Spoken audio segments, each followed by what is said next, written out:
He said, and then she went from screaming, bucking her eyes, looking at him, screaming, talking about, no, just in a damn, just a series, just back. And she just said nothing, just flatlined, got quiet, stopped staring off. So they got to the restaurant. Of course, he's scared because he don't know what the fuck happened and why was she looking at him, what kind of flashback was she was having. So he had to make up an excuse to actually leave her. I was like, you left her? He's like, I didn't know what to do. I lied. I told my homeboy. He said, I had to go to the bathroom. I got on the phone. I told him to call me at a certain time so that would be an excuse for me to get up and leave like it was an emergency. He said, man, you're going to call me as soon as in a few minutes, I want you to call me. So the guy calls him, and he's like, damn. I think he gave her the money to get the food. He's like, I got to go. I said, you just left her? He said, I left her. Now, that is a perfect example of somebody having a fracture, somebody having a mind fracture. And many times people's minds will do that, especially women, because we endure a whole bunch of trauma. Many of us never tell anybody the trauma because we're too embarrassed and we're too hurt, and we don't know how people are going to judge us, if they're going to laugh or look down on us or call us stupid. So we're good at pushing stuff down and acting like it doesn't exist or something wrong with us. It's not the person that did it to us. It must be something about us to make the person do it. And in order for people to survive, their mind has to shift and create the different personalities, because if their mind had to deal with all of it at one time, many women would go crazy. Many women would kill themselves, kill their children, kill everybody in the house, burn the house up, shoot somebody at the post office. That's what's going on a lot of times when people snap, because you don't know how long that person's had the fractures and how many times or how many years they've been suppressing some trauma, some vaginal or some anal or some oral trauma that their mamas and every other grown person said wasn't important and doesn't matter.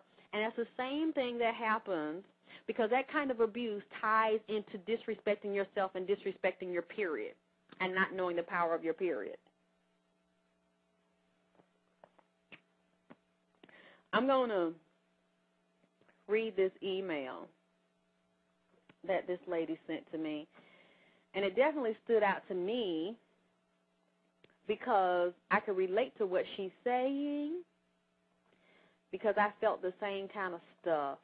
And it's really sad that a lot of us feel this type of pain inside of us, and we go through the traumas really early, but we don't discuss it, and nobody explains it to us, because it's like this whole time, while I was on the phone with this lady, almost 2 hours, she kept saying, but they say I'm crazy, but they say I'm crazy, and they say I'm stupid. Am I stupid? Am I crazy? Do you think that? I'm like, no. I'm just glad that you're starting to realize what the pain is about and realize you have the personalities and drama, because now we're going to start from here. I'm going to show you how you need to heal it. And that's why I brought that up to tie into this show, because it also ties into women hating their period and being exposed to men that teach us to hate it. It says, hey, Alexyss, I listened to your show last night, Nigger Dick, Part 1. It triggered a lot of my negative past experiences with a certain relationship I had with this certain man. It was full of emotional abuse and verbal abuse. When I personally examined that situation, every time I was around him, I felt disgusted and drained. He would always make negative comments about my body, how I talked, how I drive a car. The most painful thing that truly hurt me at that time was how he made me feel ashamed to be a woman, is when we had sex this particular time and my menstrual cycle started and I started bleeding while we were having sex. He jumped up and he was so disgusted by me bleeding, and he just acted like it was so sick, made him so sick to his stomach. He stated that he doesn't like to be around women when they on their period. Alexyss, can you tell me why so many men are disgusted by this issue? This is something that is natural. This is let me make sure I'm reading this right. This is something that is natural. This is actually when I started having issues with my body. Wow. It makes perfect sense to me, because a lot of us have had the experience where we didn't know when our period was coming on, and we didn't keep up with the particular date, and we didn't mark the dates on the calendar, and we might have been in the middle of sexual intercourse and our period came on. But if it's a man that is really sensitive to women and he really cares about you and he knows that having a period is something natural and it's not nasty and defiled, when he sees, well, there are a lot of men that like to screw women when they're on their period because it's slippery and the blood is hot, and they actually get off and enjoy having sex with a woman on her period. So they are not going to degrade the woman for it.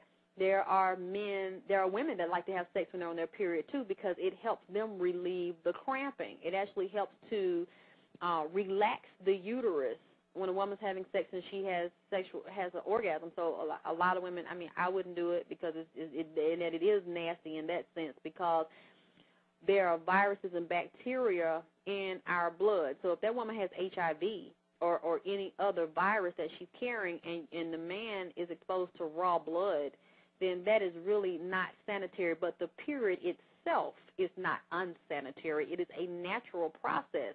That is the way the gods speak to women. That is the way that they transfer and transmit divine telepathic communication and genetic memory activation through a woman's period. If she didn't have a period, then he wouldn't have been able to lay there and fuck her. He wouldn't have been able to take his penis and penetrate her vagina for her rivers of living waters to flow out of her. That is an extension of the rivers of living water that a baby grows in when they're inside of a woman's uterus. So, yes, you have the fluid that the baby is living in and getting its limbs and getting its life and being resuscitated and being reanimated again into the third dimensional realm, because this ain't the first time we came here. But then it is also about the activation of that reanimation of that embryo that must take place in the blood.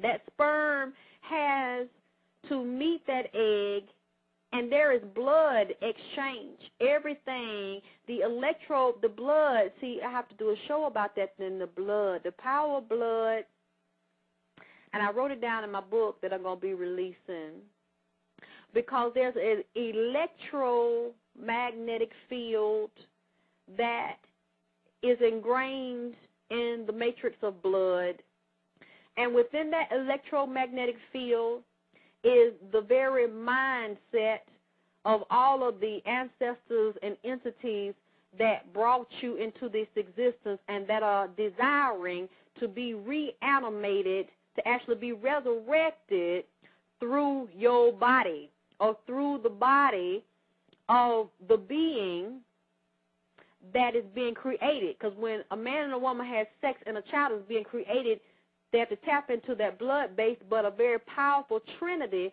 is being created to be able to shock that electromagnetic grid in place and to cause that man nuts to explode so that sperm travels down her passageway to go into her galaxy, send those star seeds and that sperm into her galaxy, and they have got to tap into the woman's bloodline. And if she does not have a menstrual cycle, that trinity is not going to be set up, because he will electrify her womb with sperm. But all that sperm is going to do is go up in her womb, down, ping, ping, ping, ping, bounce off walls, die, and slide back down. It ain't, because it cannot have no kind of sexual, spiritual, electromagnetic communication in her womb to bring about a trinity if that woman has no eggs in there and if she does not have a menstrual cycle that is flowing from her.